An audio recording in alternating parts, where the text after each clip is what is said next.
producción de la Facultad de Ciencias Económicas y Empresariales, Economía y Negocios.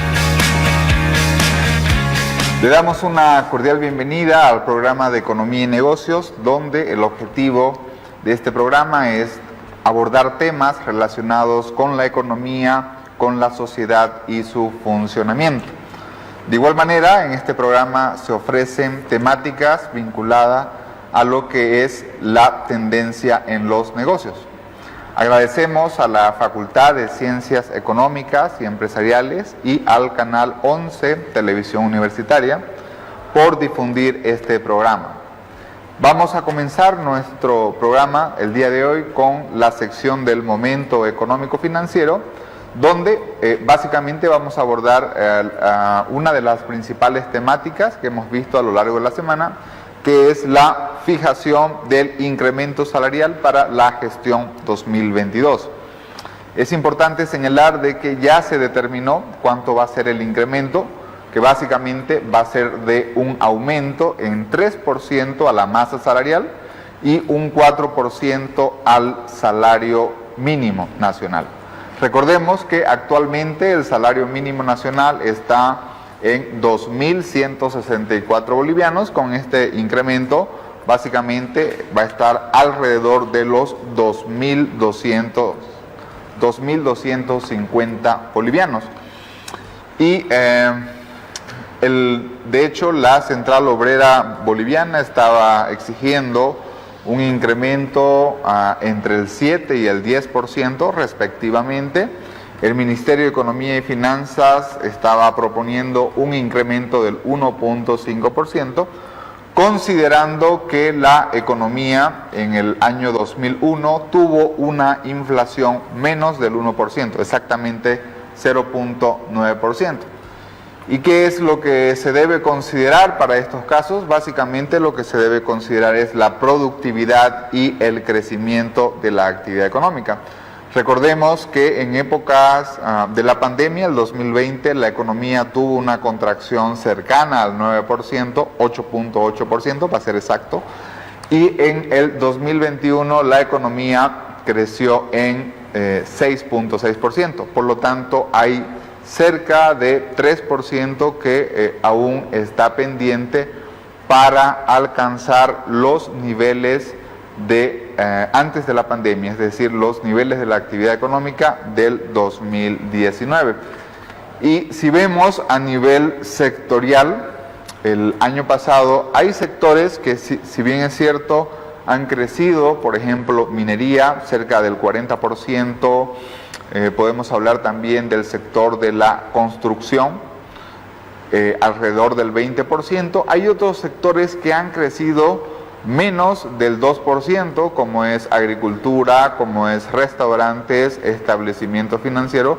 Por lo tanto, si ya hablamos básicamente de un incremento del 3% para el salario básico, que esto es un 2% más que la inflación, estaríamos hablando desde una perspectiva macroeconómica que la disminución en las inversiones en la inversión privada estarían para este año entre 100 y 120 millones de dólares. Y por otra parte, ¿cuál es el problema del incremento en el salario mínimo? Fundamentalmente se afecta a las personas con menor habilidad técnica o menor formación. Por ejemplo, si queremos, un ejemplo, tenemos que pagarle 2.250 bolivianos y a ello tenemos, si queremos hacerlo de manera formal, pagar lo que es el aporte a la caja, hacer las previsiones de aguinaldo y todo eso, y por lo tanto el salario mínimo que ya está en 2.000 realidad es un perjuicio, ¿no? Estas fueron esta en realidad fue la principal noticia del momento económico financiero de esta semana. ¿Qué es lo que viene después? Vamos a ir con nuestra entrevista principal, en la cual estaremos hablando de lo que es el pricing y el mecanismo de fijación de precios. De igual manera, en el programa vamos a tener una sección orientada a lo que es la Facultad de Ciencias Económicas y Empresariales. Les pedimos que nos acompañen y vamos a nuestra primera pausa.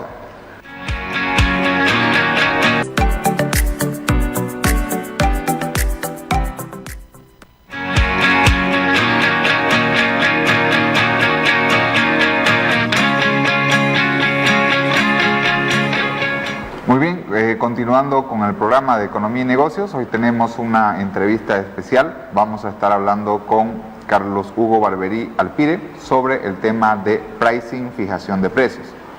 Antes de saludarlo a Carlos Hugo, queremos explicarles brevemente su perfil. Carlos Hugo Barberí es economista con diplomado en altos estudios nacionales, posgrados internacionales en finanzas, en liderazgo para la competitividad y el pricing. De igual manera es magíster en dirección estratégica y magíster en seguridad, defensa y desarrollo. Desde el 2009 está dedicado a lo que es la temática de pricing como consultor docente de posgrado y ejecutivo, habiendo participado en diferentes tipos de estructuración tarifaria, como ser aranceles, hospitalarios, vestimentas de temporada, paquetes de medicamentos, telecomunicaciones, consumo masivo, viajes, turismos, entre otros, ¿no? También ha participado en la estructuración de promociones empresariales en la regulación vigente. Carlos Hugo, muchísimas gracias. Es un honor para nosotros tenerlo aquí en el programa de Economía y Negocios. Gracias por la invitación, doctor Vanegas. Un gusto poder compartir unos minutos de una temática que no es nueva, ¿no?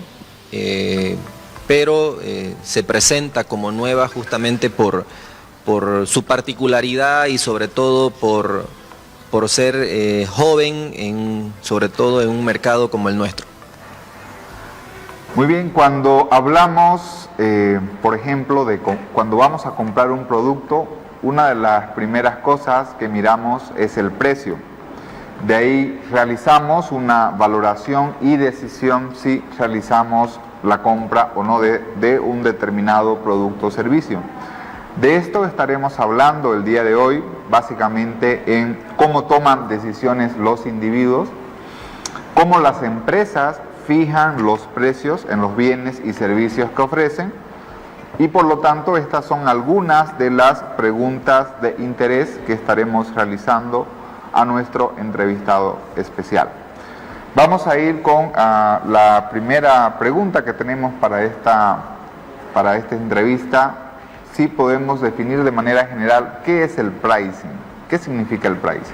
Bueno, el pricing es un término comúnmente utilizado en Estados Unidos y sobre todo en el mundo de habla inglesa, que se traduce o ve directamente la gestión profesional de precios.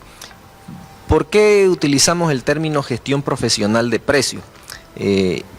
Normalmente en nuestros mercados y en el boliviano en particular, con una importante presencia de la actividad informal, la definición de precios, podemos llamarla, siempre ha sido tradicionalmente muy rutinaria, muy arcaica, muy llevada por aspectos eminentemente intuitivos, ¿no? Y el término de gestión profesional de precios viene justamente a enmarcarse en esa realidad, es decir, en tomar decisiones pero basados en información real, información fidedigna, en variables internas, externas, en fin, en una serie de situaciones que hacen a que la definición de precios deje de ser una decisión eminentemente de costeo puro y duro, ¿no?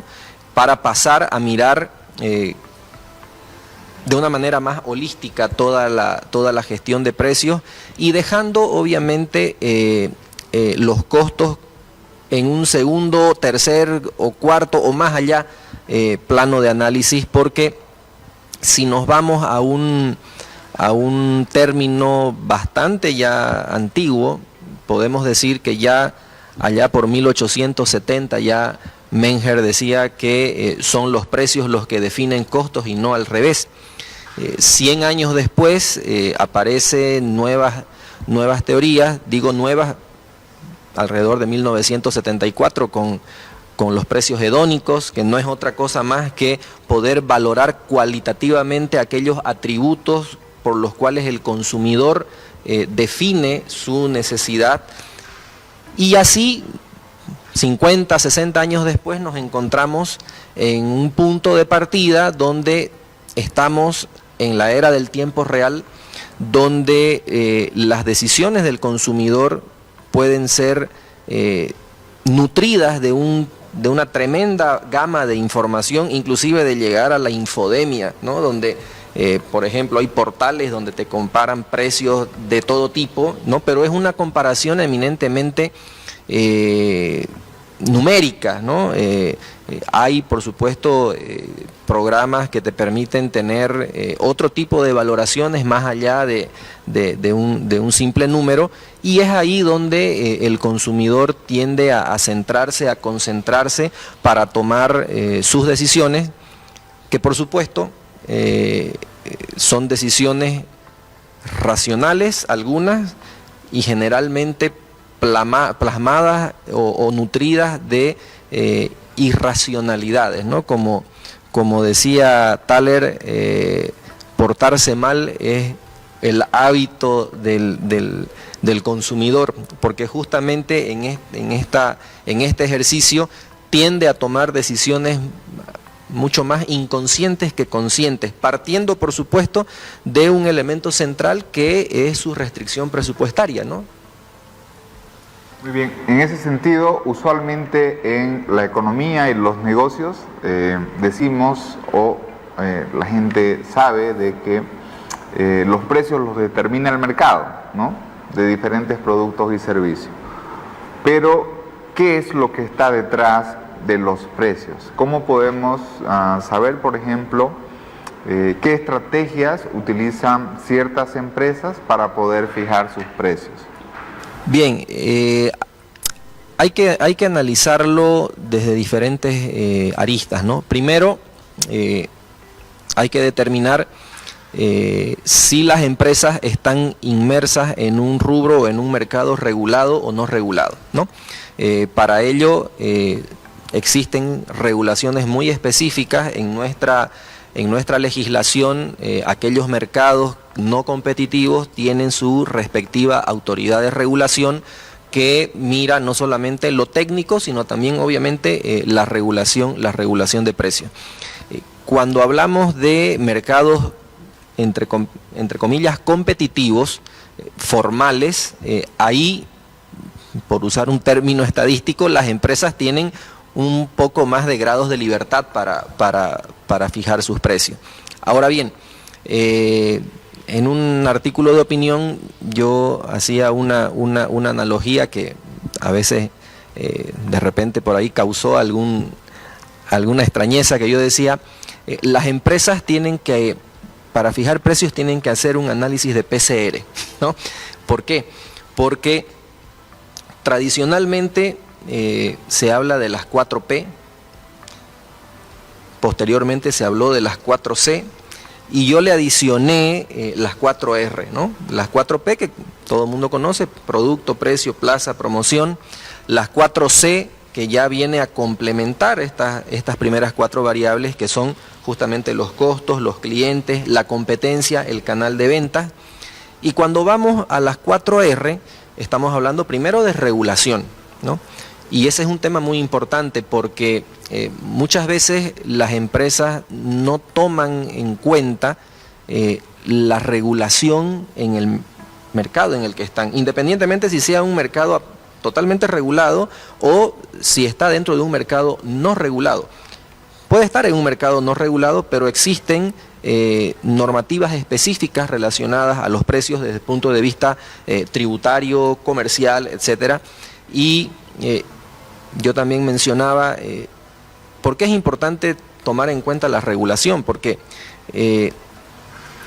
si la regulación no importara, seguramente la comercialización de sustancias controladas fuera el primer negocio como oportunidades a tomar, pero es un elemento que está restringido y sancionado. Por lo tanto, el tomar en cuenta la regulación como primer punto es fundamental, porque es más o menos como cuando en el fútbol, ¿no? Un buen equipo se estructura desde el arco. Por lo tanto, la mejor forma de contener una situación no deseada es siempre tener muy claro y bien medido de enmarcarse en la normativa. Entonces, una R es regulación, la otra, por supuesto, es la rentabilidad, porque no existe empresa que no persiga ese fin, ¿no? Una empresa que no persigue la rentabilidad, pues obviamente está condenada a desaparecer en el tiempo, y con ella su principal responsabilidad, como se menciona también, que es pues, sostener las fuentes de trabajo, ¿no? La otra R, por supuesto, es los ratios o indicadores, porque por supuesto para llevar adelante una exitosa gestión de precios hay que medir, ¿no? Básicamente como en cualquier situación. Y algo que es fundamental, la otra R que para mí es muy muy importante, que es la retroalimentación del mercado. ¿Y por qué es muy importante? Porque, insisto, hoy por hoy en el tiempo real el cliente tiene tanta información que prácticamente puede pasar de un proveedor a otro simplemente haciendo un clic, ¿no? Entonces, si no tenemos esa retroalimentación del mercado desde un punto de vista no solamente de la preventa, la venta, sino la postventa, ¿no? Sino niveles de servicio, calidad de atención, toda esa información puede hacer de que nuestro cliente, por haber tenido una experiencia indeseada, no continúe siendo un elector de nuestra oferta. Y es ahí donde entra otra situación que es, digámoslo así, un clásico, y es el hecho de que normalmente todas las situaciones tratan de desencadenar en el precio como el principal responsable de que no exista venta o que no exista rentabilidad. Y esto es un elemento fundamental también. ¿Por qué? Porque si lo llevamos quizás hasta un ejercicio bíblico, con el único elemento que la empresa cosecha todo el valor del cliente es con el precio. Pero hacia atrás tiene que haber sembrado muy bien. Entonces, cuando decimos haber sembrado, lo fundamental es haber escogido aquel producto o servicio que justamente responde a las necesidades del cliente. Que no vaya a ocurrir como indica uno de los clásicos expositores del marketing como Godín, que dice, no busque clientes para sus productos, busque productos para sus clientes. Entonces, lógicamente, cuando ocurre lo primero, estamos, por hacerlo grotesco el ejemplo, estamos ofreciéndole pañales a quienes no pueden tener bebés, y eso va a ocurrir de que, como no rota el inventario, lo primero que voy a tener la tentación es, por supuesto, de bajar el precio, y tampoco va a conseguir una rotación, y voy a terminar liquidando, y no va a conseguir la rotación, y finalmente va a terminar quedando unos anaqueles llenos y pasándonos la vida viendo qué fue lo que ocurrió, cuando en realidad la respuesta es que le estaba ofreciendo algo a quien no lo necesita o quien no valora exactamente lo que le estoy ofreciendo. Entonces, es importantísimo hacer este análisis de PCR, un poquito grotesco la analogía por la situación que pasa el mundo, pero es importante porque esto nos muestra un análisis de 360 grados y no circunscribirse simplemente en que utilizo un simple markup, ¿no? Tengo un costo, le agrego una posible rentabilidad que quiero y a eso defino un precio. Porque si fuera únicamente que los costos definieran precios, entonces, por poner otro ejemplo, yo pudiera vender un riquísimo churrasco y me lo van a comprar en aquellos países donde, por supuesto, la religión y una cuestión cultural no permite que consuman carne vacuna, por ejemplo. Entonces, es un análisis fundamental donde todas las variables cuentan y ningún detalle puede estar dejado al azar, porque el más mínimo detalle puede complicarse en el camino y tener, por supuesto, situaciones indeseadas. Y otro factor fundamental también es que es muy importante tener claro hoy en día, donde el consumidor tiene y necesita además tener una atención lo más ágil posible, ¿no? Hoy por hoy, donde el tiempo real nos da esa facilidad, el cliente no está dispuesto a esperar, a gastar su tiempo, porque su tiempo es valioso, ¿no? Entonces, en la medida que respondemos rápidamente a sus necesidades, y ese es un valor fundamental, porque muchas veces compro algo, entre comillas, barato, que no hay lo barato o lo caro, podemos charlar también después, compro algo, entre comillas, barato, pero tengo que esperar 4 horas o 3 horas a que me lo entreguen, siendo que comprando algo con un precio distinto, pero teniendo una entrega inmediata, pues me estoy ahorrando un tremendo costo de oportunidad por el tiempo que estoy aprovechando, y eso es algo que normalmente el cliente no lo suele valorar porque no se lo suelen mostrar, ¿no? Más o menos como el ejemplo de años atrás, cuando de repente acompañábamos a nuestras madres a la clásica compra del mercado y recorrían todo el mercado para después comprar donde era más barato, pero se gastaron toda la mañana. Entonces, son aspectos que es necesario que la empresa se lo haga notar al cliente, y la comunicación, la emoción y la acción son elementos fundamentales justamente para lograr ese cambio de comportamiento y lograr situaciones deseadas a favor de la empresa. Milton Friedman, en 1976, premio Nobel, señalaba de que para que una empresa pueda ser exitosa, tenía que trabajar fuertemente con 2 variables. Una, ofrecer un servicio o un producto al menor precio posible, y la 2, a la mayor calidad, ¿no? Precio-calidad. ¿Es posible que eso suceda? Una primera pregunta, y tenemos una siguiente pregunta vinculada con lo que es precios en mercados regulados versus precios en mercados no regulados. De hecho, si nos vamos a una postura filosófica, posiblemente los liberales están orientados a lo que es el libre mercado, cero regulación, ¿no? Y por otra parte, si vamos al otro extremo, ¿no es cierto?, que es una economía planificada, básicamente los precios deben ser regulados. ¿Son puntos de esquina de mesa o podría haber algo intermedio? Yo creo que son puntos de esquina de mesa, pero también tiene su punto intermedio. Pero yendo a lo primero, efectivamente hay que partir por definir primero qué es calidad, ¿no? ¿Por qué? Porque la calidad no es objetiva, es subjetiva desde la perspectiva de cada persona, ¿no? Entonces ahí podemos decir de que la calidad no es otra cosa que la aptitud para el uso. Probablemente si nos centramos en una cartera de marca y la llevamos a un mercado informal, obviamente no está apto para el uso de ese nicho de mercado. Pero si llevamos una cartera artesanal a ese mismo nicho, sí.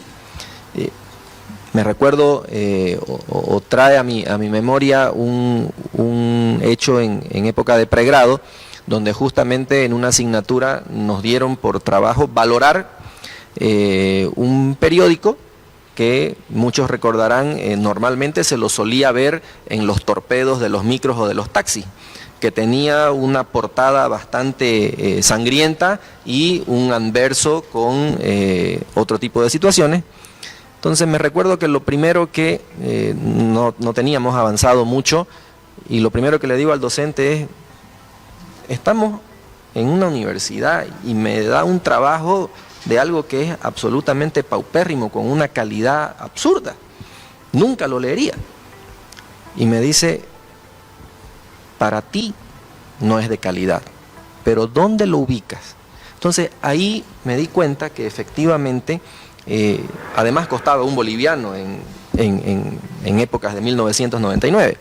Entonces ahí me di cuenta que efectivamente, claro, yo, estudiante, buscaba otro tipo ya de publicaciones acorde a lo que me iba formando, y obviamente ese no era, para mí no era un producto de calidad, por lo tanto nunca iba a estar en mi perspectiva ni en mi canasta de compra.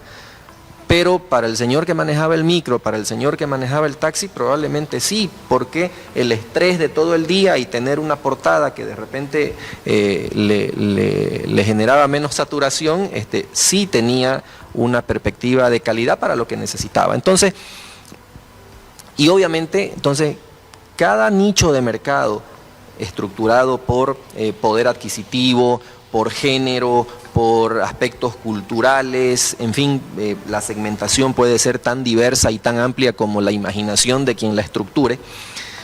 Por lo tanto, lo importante es segmentar de una manera correcta para poder ubicar cuáles son los atributos valorados, para a partir de ahí ofrecer calidad acorde a cada nicho. Y el otro elemento es el precio.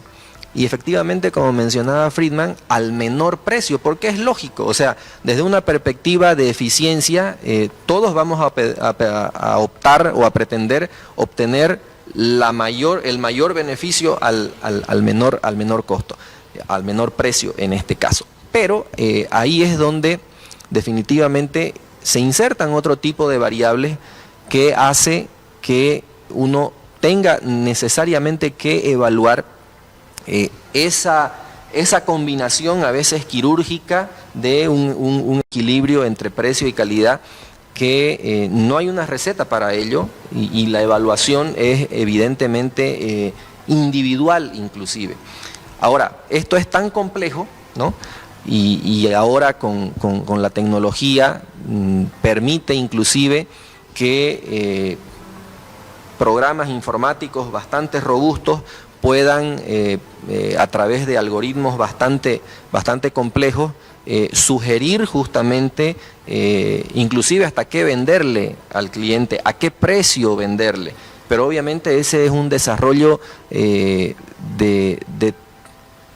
tecnología en el pricing que todavía, por lo que conozco, estamos todavía a buen tiempo de lo que ocurre en otros países. Quizás hoy por hoy el sector de consumo masivo, fundamentalmente supermercados, farmacias, sí tienen algo que se le puede parecer, ¿no?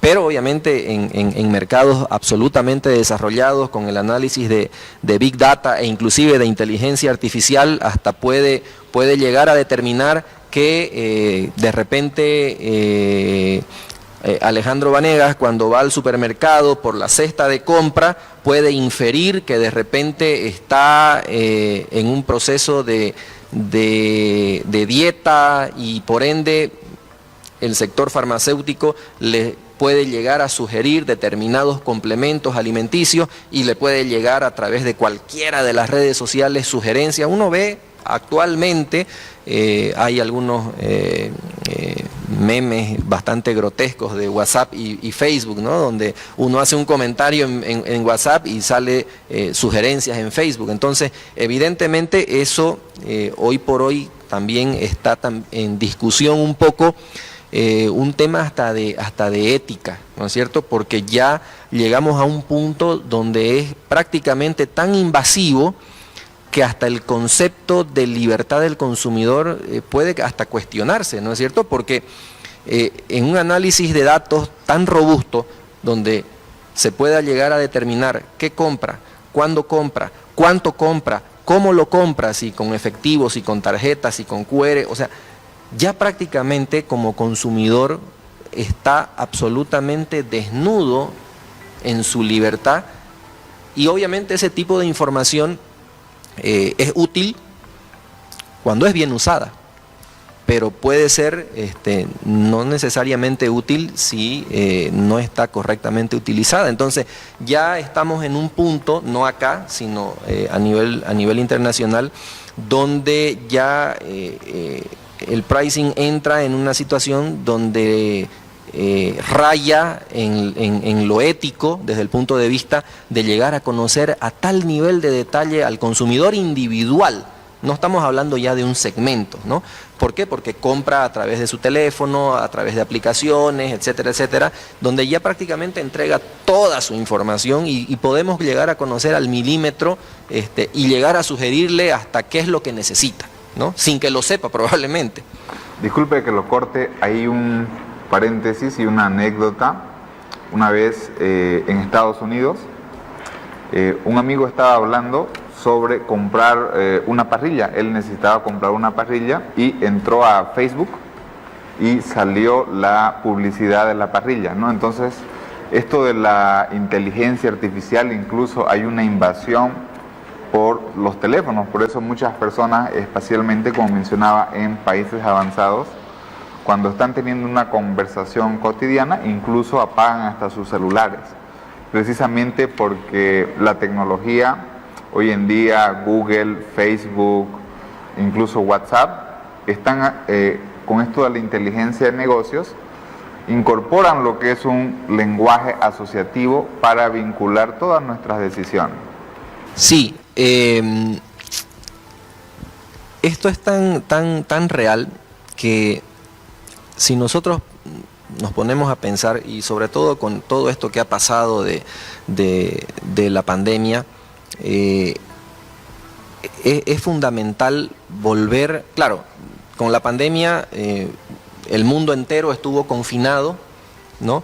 Y ese confinamiento no solamente fue real, sino que fue simbólico. Entonces, en la medida de que las restricciones se fueron liberando progresivamente de diferente manera en el mundo, el consumidor recobró, en el buen sentido, esa libertad de poder visitar los centros comerciales, el tener el contacto con la empresa, y eso lo vemos porque definitivamente el mundo online, que creció exponencialmente en los primeros días de la cuarentena, luego obviamente por un tema natural del hábito de consumo decayó. Entonces, porque por lo menos en nuestro país el consumidor todavía tiene la necesidad de estar en contacto. Pero eso también nos lleva al otro extremo, en el sentido de que esta tecnología que nos permite hacer eficientes los costos de investigación, por ejemplo, ¿no? Tradicionalmente, para poder hacer una investigación de mercado, la típica encuesta, empaloteo, etcétera, etcétera, después vinieron los programas, y ahora, hoy por hoy, con un formulario electrónico se resuelve el problema, disminuyen los costos, la oportunidad es tremenda, pero obviamente entramos en esa situación donde el cliente, por lo menos pienso yo, que en el corto plazo va a empezar a valorar algo que es fundamental, y es el respeto a su privacidad, y por lo tanto las empresas tienen que entender esto como un valor fundamental, ¿no? Entonces, más allá de cometer algunos errores naturales a veces, para ponerlo en el ámbito académico, a veces a mí en lo personal me llegan, por ejemplo, ofertas de posgrado de enfermería. No es un chiste, es real, ¿no? Entonces digo, pero ni siquiera se han fijado que yo no tengo nada que ver con él. Entonces, ya esa invasión que se traduce en infodemia tiene que ir parando. Las empresas tienen que ser más inteligentes en direccionar sus ofertas para poder llegar justamente y llegar bien, porque, repito, pienso de que en un no muy largo plazo el cliente va a valorar bastante el tener ese respeto a su derecho de privacidad, que hoy por hoy no necesariamente está siendo respetado, es más, está siendo invadido. Sí, eso también podemos ver inclusive cuando usualmente hoy en nuestro celular podemos bajar una serie de aplicaciones, ¿no es cierto? Aplicaciones para escanear documentos, aplicaciones para editar fotos y un montón de cosas, y estas aplicaciones son gratuitas. Sin embargo, cuando bajamos estas aplicaciones gratuitas, compartimos y damos nuestros datos inclusive, ¿no? Exacto. Entonces creo que el tema de la privacidad del consumidor es un tema y va a ser un tema que involucra desde luego una importancia respectiva. Cuando hablamos de las organizaciones o empresas, que un poco ya para ir finalizando nuestro programa, el tiempo ha quedado bastante corto, ¿qué empresas tienen o qué sectores tienen mayor poder de mercado, es decir, mayor poder en la fijación de precios, y qué sectores tienen menor poder para poder, valga la redundancia, fijar sus precios? Quitando de lado aquellos mercados regulados, ¿no? Los mercados naturales, sobre todo de los servicios básicos, y nos centramos en mercados, llamémoslo así, no regulados, ahí podemos decir quiénes tienen mayor poder en la fijación de precios, los que conocen más a su cliente. Y en esto, por ejemplo, nos sacan bastante ventaja, por ejemplo, las cadenas internacionales, ¿no? Porque las cadenas internacionales vienen con un know-how tremendo, ¿no? Donde se asientan en un país y vienen ya con un protocolo. Y ese protocolo cuesta al franquiciatario. ¿Por qué? Porque ya la empresa lo probó, ya pasó la etapa de prueba y error y le está diciendo, usted lo tiene que hacer de esta forma, porque es la forma más eficiente. Y obviamente tienen poder de marca. Podemos ver en el mercado cruceño una serie de buenos ejemplos en cafetería, en consumo masivo. Por lo tanto, tienen un mayor poder en la fijación de precios y eso se traduce, por supuesto, en mayor rentabilidad. ¿Por qué? Porque el consumidor confía en ir a estas cadenas, en tener un buen servicio, en tener una muy buena calidad del producto, de atención, etcétera. Ahora, ¿quiénes van teniendo menor poder?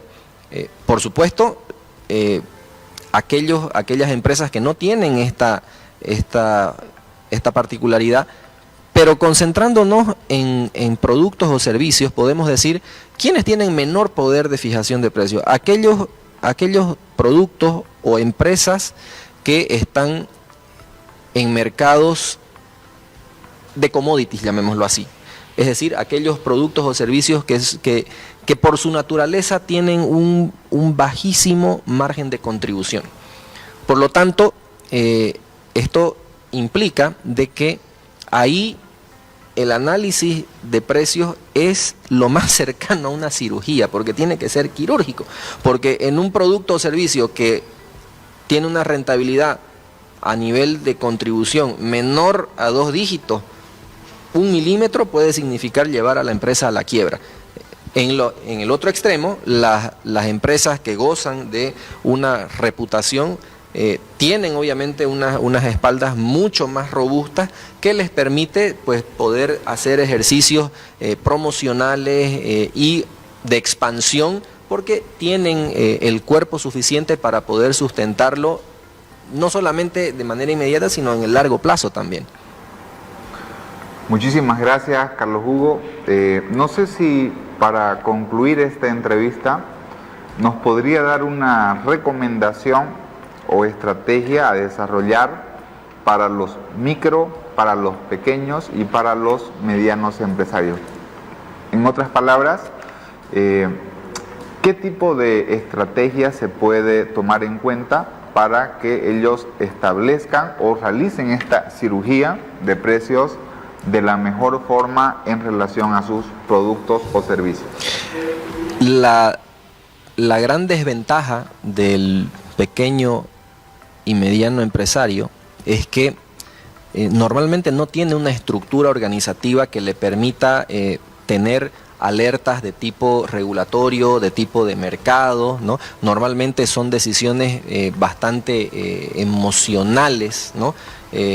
Una mueblería hoy se levanta el emprendedor porque se soñó con un tapiz amarillo y hace tapiz amarillo. Entonces, si bien la gran ventaja es que conoce a su mercado porque está en contacto prácticamente, lo fundamental y primero es, obviamente, focalizar al segmento al que está dirigido. No entrar, por supuesto, a competir con el grande porque, como ya lo habíamos mencionado, pues el grande tiene una curva de experiencia, tiene una espalda financiera mucho más grande y sería un suicidio. Y por lo tanto, el estar en contacto con ese nicho que va a valorar este tipo de productos, creo que es el primer paso para no fracasar en el intento y sobre todo entender también que un gran problema es que se enfrenta a la informalidad. Naturalmente el pequeño empresario nace como un informal, pero a la economía lo que le interesa es que pues vaya habiendo un crecimiento del empresario hasta llegar a hacerse formal y a ser grande empresario. Eso es el camino más deseado desde todo punto de vista y por lo tanto la mejor forma de poder encarar ese camino es empezar teniendo bien claro el mercado al que voy a atender y atenderlo con lo que necesita, no con lo que pienso que necesita, sino tomar del mercado y atender al mercado, no decirle al mercado esto te ofrezco. Muchísimas gracias. Sin duda alguna, la fijación de precios posiblemente sea una de las acciones y estrategias más importantes, entre otras, que debe tomar la empresa. Le agradecemos, Carlos Hugo, y nuevamente lo vamos a invitar, por favor, para una siguiente oportunidad, toda vez de que el tiempo nos ha quedado demasiado corto. Muchísimas gracias. Continuamos, vamos a la pausa y volvemos más con el programa de Economía y Negocios.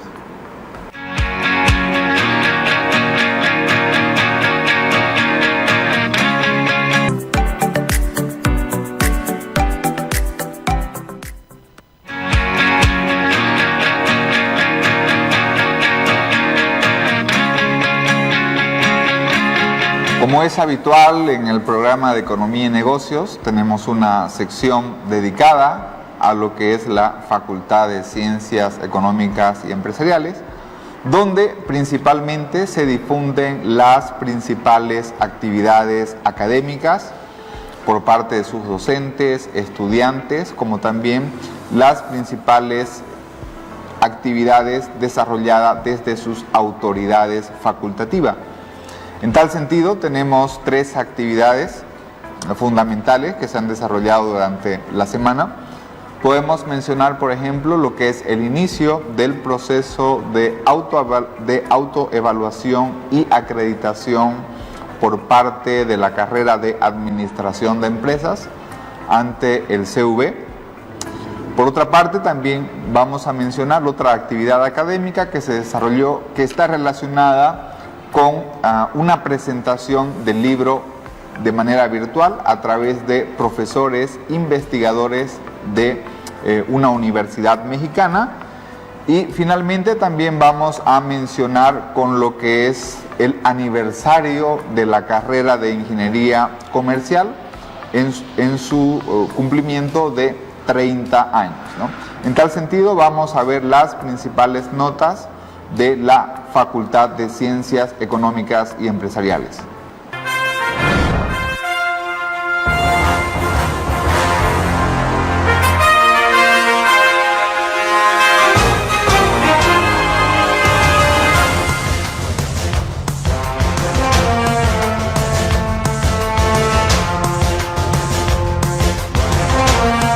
Licenciada Alicia, hoy se tuvo este seminario de información para los estudiantes de Administración de Empresas rumbo a la acreditación. Así es un acontecimiento demasiado importante. Estamos iniciando el proceso de acreditación con el primer gran paso, que es la autoevaluación, y esto requiere de la participación activa de todos nuestros docentes, así como de las autoridades y de los estudiantes. Estoy muy contenta porque este primer gran paso es esencial.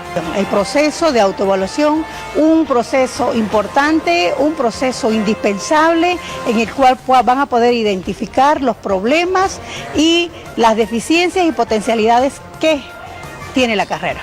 Aproximadamente son 5 meses lo que vamos a ocupar para poder desarrollar y concluir con un informe final este proceso de autoevaluación. La carrera de Administración de Empresas rumbo a la acreditación. En este programa tuvimos un tema especial vinculado a lo que es el pricing y básicamente lo que es la gestión profesional en fijación de precios. Existen muchas variables y muchos factores en el cual las empresas básicamente fijan sus precios. Los más conocidos tenemos, por ejemplo, las 4P, que es plaza, promoción, precio y producto. De igual manera, es importante siempre mencionar de que muchas empresas fijan sus precios con base en sus costos y a esos costos le suman una rentabilidad.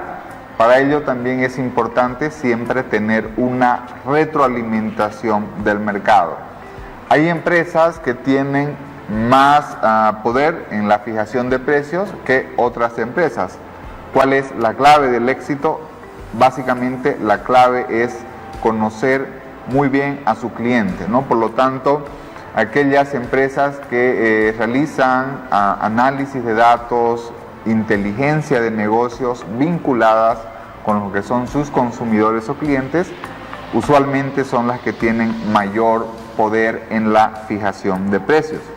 Por otra parte, también existen otros factores adicionales que son importantes a la hora de fijar un precio, tal como es la atención ágil. En tal sentido, los esperamos el próximo sábado. Muchísimas gracias.